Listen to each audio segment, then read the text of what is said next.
Ladies and gentlemen, welcome again to History and Legacy Africa. Listen carefully. Traoré and the Burkinabe army have just launched a series of Russian drone strikes to wipe out terrorists in security threat zones in Burkina Faso. At this point, the Burkinabe intelligence unit and the security service are on a different level. This week, the rules of the game have been torn to pieces. Captain Traoré has announced a revolution that has sent shockwaves from Washington to the hidden camps of the terrorists in the bush.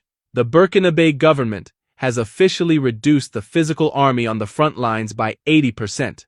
Yes, you heard me right. The days of soldiers trekking through the hot sand to be ambushed by terrorists in the trees are over. The war has moved from the muddy trenches into the high-tech, air-conditioned command centers of the Burkinabe intelligence unit. Since the beginning of 2025, Traoré has been quietly building an iron wall in the sky. He did not go to the West to beg for old broken equipment. No, he went to Russia and China and purchased thousands of the most advanced fighter drones the world has ever seen. This week, those drones were unleashed in full force. This is the biggest defeat for terrorism in the history of the Sahel. The enemies who used to hide in the thick forests, thinking they were invisible, suddenly saw fire falling from a clear blue sky. They didn't even hear the sound of a plane. They only felt the silent thunder of Traoré's justice. This is the worst nightmare for the neighboring countries and the foreign spies who fund these terrorists. Previously, they would send their mercenaries across the border at night, hoping to catch our soldiers sleeping. But now, the Burkinabe army has launched 43 high-security control rooms across the country. These rooms are the eyes of the nation. Before an invader even puts one foot on our soil, he is already a red dot on a computer screen in Ouagadougou. The radar sees them, the drones track them, and the remote control of the Sahel deletes them before they can even say a prayer. This week, Captain Ibrahim Traoré officially activated the full network of these command centers. These are not just rooms with TVs. These are war chambers that are more advanced than what many European countries use. Inside, the Burkinabe intelligence unit, the brightest young minds of the Sahel, are sitting in air-conditioned comfort. They are not sweating under the hot sun, and they are not worried about landmines. They are looking at giant 4K screens that show every leaf, every rock, and every terrorist mosquito moving along our borders. The intelligence is on a different level. In the past, the terrorists would hide in the no-man's land, between borders, laughing because they thought our soldiers couldn't find them. But today, the eyes in the sky from Russia and China are connected to these 43 rooms. Traoré has intensified the fight by making the war invisible. When the terrorists gather to plan an attack, they don't know that a drone is hovering 10,000 feet above them, recording their faces and their names. They think they are safe in their tents, but in the control room, a soldier is simply clicking a mouse. 5 seconds later, boom, the camp is gone, and not a single Burkinabe life was risked. This is a heavy blow to the neighboring countries who act as terrorist transit points. They used to help the invaders sneak in, but now, the Burkinabe radar picks them up before they even say goodbye to their wives. The intelligence unit is now outsmarting the Western satellites. The remote control masters tried to jam our signals, but Traoré's new systems from the east are unstoppable. These 43 rooms have become the shield of the upright men. The terrorists are realized that the ground they used to own has become a graveyard from the sky.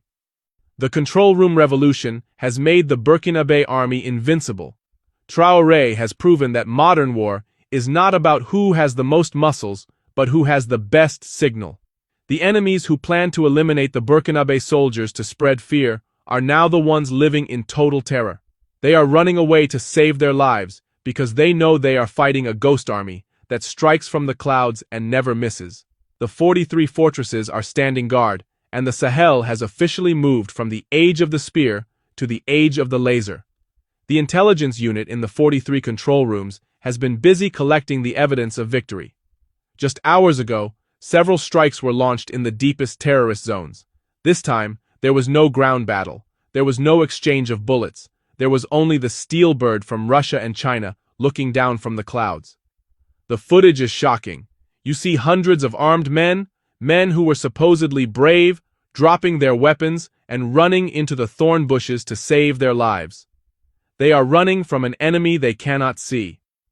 They are looking at the sky with eyes full of madness, wondering where the fire is coming from. The Burkinabe army has intensified the strikes to a level the Sahel has never seen. In the past, the enemies planned to eliminate our soldiers just to spread fear. They wanted to show photos of our fallen heroes to break our spirit. But Captain Ibrahim Traoré has flipped the script. Now, it is the terrorists whose footage of fear is being shown to the world. We see them trying to cross the borders, thinking they are invisible, only to be turned into dust before they can even touch our soil. The security radar is so sharp that it can see the color of their shirts from 10 miles away. This is a very bitter pill for the neighboring countries who fund these invaders. They spent millions of dollars to arm these men, hoping they would destabilize the Sahel so the remote control masters could come back and steal our gold. But they are seeing their investment burning in the forest. The drones are not just killing the enemy, they are killing the morale of the enemy. Who wants to fight a war where the enemy is a ghost in an air-conditioned room? Who wants to be a mercenary when you know that before you reach the border, you are already a target on a 4K screen?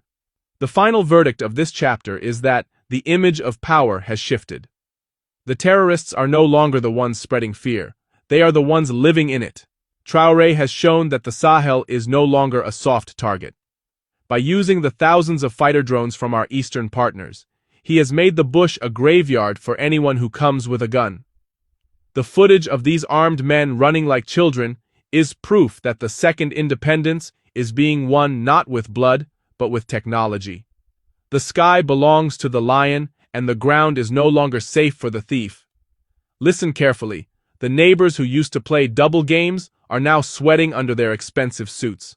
For a long time, some countries bordering the Sahel acted like friends in the afternoon, but in the middle of the night, they opened their gates for the terrorists to pass through. They thought that because the Sahel was wide and the bushes were thick, their secrets were safe. They would say, "We don't know where the invaders come from," while the invaders were eating and sleeping in their towns. But Captain Ibrahim Traoré has brought a new light that shines even through the darkest lies.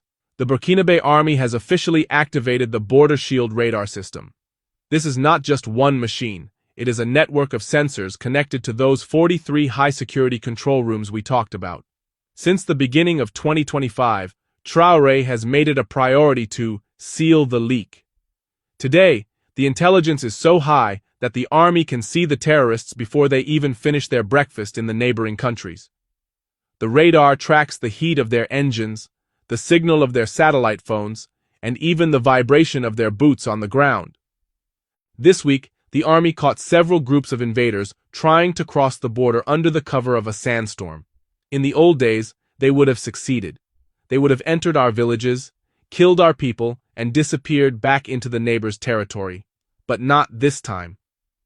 The control room saw them clearly through the dust.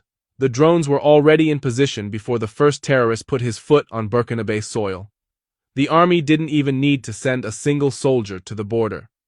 They simply watched the radar, confirmed the target, and sent the steel arrows from the sky. The neighboring countries who fund and support these terrorists are in total shock. They tried to claim that the invaders were local rebels, but the Burkinabe intelligence has the footage and the data to show where they came